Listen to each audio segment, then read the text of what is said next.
Alistair, thank you, and I will try to give you back some time. I think the message from Mr. Murati and Deputy Minister Nikolowski was quite clear. Life for a finance minister in the Western Balkans nowadays is tough, perhaps tougher than it has been over recent years. And this is because of a combination of situations that are coming together at the same time. We have an economic slowdown which is imported, nothing much this region can do to mitigate consequences of the slowdown in the Eurozone. We're still forecasting growth of 3.2% for the region for this year, slowing down to 3% next year.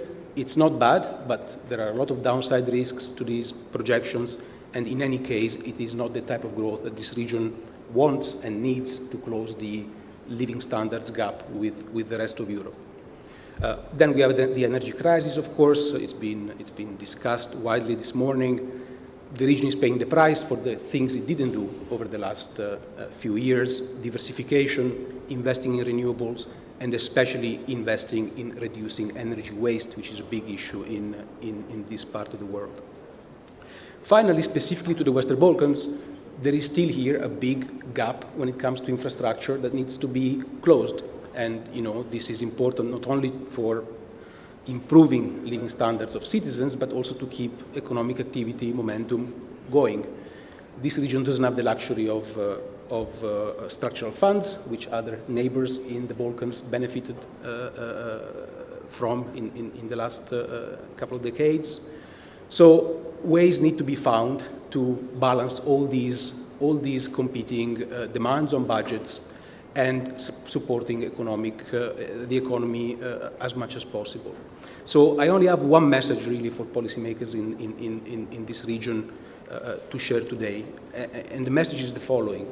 At times of narrowing fiscal space, of tight budgets, it is, we think, of great importance to leverage to the maximum private capital, the private sector.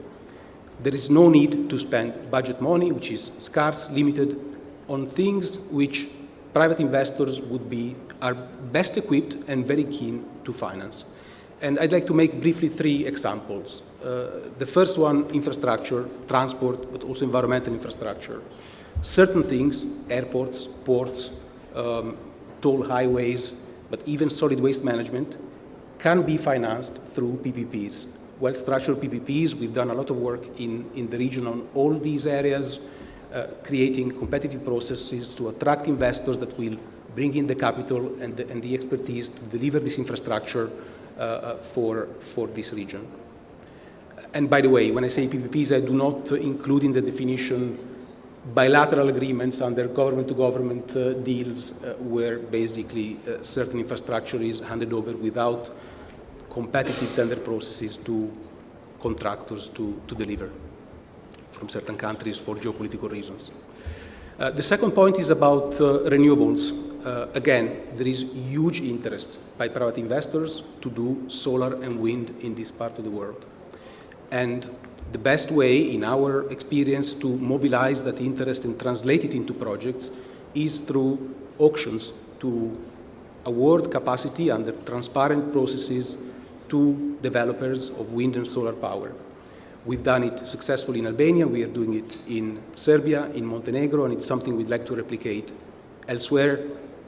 There is no need. The energy sector has a lot of needs, including investing in grids, investing in big hydro projects, providing balancing power through thermal generation, and all of these needs likely will fall on sovereign budgets. There is no need to also pay from the budget for solar and wind power, which private investors can deliver very efficiently. Third and final point, energy efficiency. And this is really the one thing that can be done quickly to make a difference. The region is 2.5 to 3 times more energy intensive than the EU per unit of GDP. This is waste of energy and money, which obviously needs to be reduced as quickly as possible. And again, budgets can be used to support the switch to a more efficient economy. But it is best if this is done in conjunction with the private sector. For example, it may not be necessary to give to an SME 70% grant to install solar panels, perhaps a 20% grant and access to a loan from a commercial bank is good enough.